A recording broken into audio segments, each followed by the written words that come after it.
Francisco Franco was one of the most important and controversial figures in the history of 20th century Spain. He was a military officer who became the leader of Spain after a long, terrible civil war. He ruled the country as a director for almost 40 years, from 1939 until his death in 1975. His government brought political stability after years of violence, but it also took away many freedoms and punished people who opposed him. His life is closely connected with one of the most difficult periods in modern Spain history. Francisco Franco Bahamonde was born on December 4, in 1892, in Ferrol, a port city in northern Spain. His family had a long connection with the Spanish Navy. His father worked as a naval officer, while his mother came from a religious Catholic family. Franco grew up in a fairly traditional environment, but his parents' marriage was not happy. His father eventually left the family home. As a young man, Franco decided to follow a military career. He wanted to join the Spanish Navy, like members of his family, but there were not enough places available. Instead, in 1907, when he was 14 years old, he entered Spain Army's military academy in Toledo. He studied hard and became a professional soldier. Franco's early military career took him to Morocco, where Spain was fighting against groups resisting Spanish rule. The fight was dangerous, and Franco quickly became known as a brave and disciplined officer. He was often willing to take great risks. His success in Morocco helped him rise quickly throughout the military ranks. In 1923, Franco married Carmen Polo. They later had one daughter, Maria del Carmen. His family life remained mostly private, while his military career continued to grow. By the 1920s, Franco had become one of the youngest generals in Europe. Spain was going through major political change during these years. In 1931, King Alfonso left the country, and the Second Spanish Republic was established. The new government introduced important reforms, including changes to army, education, and ownership, and the relationship between the Catholic Church and the state. These changes divided Spanish society. Franco was initially cautious about the new republic. He was a conservative military officer and disliked some of the government's reforms, but he did not immediately become the main enemy. His career continued, and he eventually became chief of the army's general staff. Political conflict became more serious during the 1930s. Spain was divided between groups with very different ideas about religion, politics, lands, workers' rights, and the future of the country. There were strikes, protests, political violence, and clashes between left-wing and right-wing groups. In July 1936, a group of military officers rebelled against the Republican government. The uprising did not immediately succeed, and Spain entered a civil war. Franco was in the Canary Islands when the rebellion began. He traveled to Spanish Morocco and took command of troops there. The soldiers were transported to mainland Spain with help from Nazi Germany and fascist Italy. The Spanish Civil War lasted from 1936 until 1939. It became one of the most brutal conflicts in Europe history before the Second World War. Franco gradually became the main leader of the nationalist side. He received military support from Germany and Italy, while the Republican government received help from the Soviet Union and the international volunteers. The war caused enormous suffering. Cities were bombed, villages were destroyed, and many civilians were killed.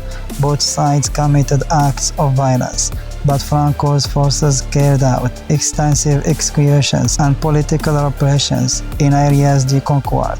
The conflict also attracted international attention because many people saw it as a struggle between fascism, communism, democracy, and traditional conservatism. In 1939, Franco's forces defeated the Republican government. On April 1 in 1939, Franco announced the end of war. Spain was now under his control. Franco became known as Caudillo, meaning leader. He established an authoritarian dictatorship Political parties that opposed him were banned, and Spanish Republican institutions were destroyed. Franco controlled the government, the army, and much of the public life. After the Civil War, thousands of people were imprisoned, executed, or forced into exile because of their political beliefs or connection to the defeated Republican side. Many families were separated, and fear became a normal part of life. Freedom of speech and political opposition were severely restricted. Franco's government was strongly connected to the Catholic Church. Catholic values influenced education, family life, and public morality. The regime also promoted Spanish nationalism and tried to reduce regional political identities in places such as Catalonia and the Basque Country. The use of regional languages and cultural expressions were restricted, especially during the earliest years of his rule. When the Second World War began in 1939, Franco declared that Spain was neutral, although his government had sympathy for Adolf Hitler's Germany and Benito Mussolini's Italy. Spain has already received important help from Germany and Italy during the Civil War. Franco met Hitler in 1940, but Spain did not officially enter the war. Spain suffered generally after the Civil War. The country was poor, food was scarce, and the economy was badly damaged.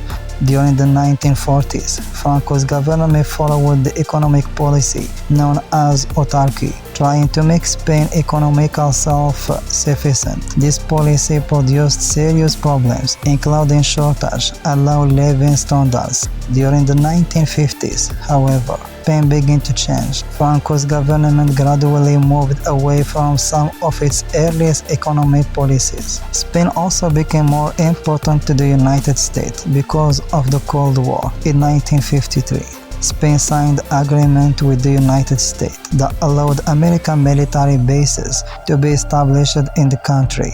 Spain also received economic assistance. The Spain economy began to grow more strongly during the 1960s. Tourism became an important industry, and millions of foreign visitors came to Spain. Factories and cities expanded, and many Spanish people experienced higher living standards than in the difficult years after the Civil War. Despite economic development, Franco remained a dictator. There were no free national elections in the modern democratic sense, and political opposition was not allowed. People who criticized the government could be arrested. Political prisoners remained in Spanish prisons, and the security forces closely watched opponents. At the same time, a young generation of Spaniards began to demand great freedom. Students protested, workers organized strikes, and opposition groups became more active. Franco's government responded with censorship and police action. As Franco became older, questions about Spain's future became more important. In 1969, he officially designated Prince Juan Carlos, grandson of King Alfonso, as his successor as head of state. Franco expected the political system he had created to continue after his death. During the final years of his life, Franco's health became weaker. He remained in power, but Spain was changing rapidly. Europe was becoming more democratic, and many Spaniards wanted political reform. Franco died in November 20 in 1975 in Madrid at the age of 82. His death marked the beginning of a major transformation in Spain. Juan Carlos became king and gradually supported a peaceful transition from dictatorship to democracy. Political parties were legalized, elections were held, and Spain eventually adopted a democratic constitution in 1978. Franco's legacy remained controversial. Some people remember the economic development of the later years of his rule as the stability that followed the Civil War. However, many others remember the dictatorship for its executions, imprisonment of opponents, censorships, lack of political freedom, and repression of different political and regional identities. His role left deep wounds in Spanish society. For many families, the memories of the Civil War and dictatorship remained painful for generations. Even a decade after his death, Spain continued to debate how to remember the victims of the conflict and Franco's dictatorship. Franco's life was therefore closely connected to the most dramatic changes in modern Spain. He began as a young military officer, became powerful general during the Spanish Civil War, and eventually ruled Spain for nearly 40 decades. His government transformed the country's political and economy, but it did so through authoritarian rule and the separation of political freedoms. Today, Franco is remembered not simply as a military leader, but as the dictator who controlled Spain from the end of the Civil War until 1975. His story helped explain the difficulties Spain faced in the 20th century and the long journey the country later made toward democracy.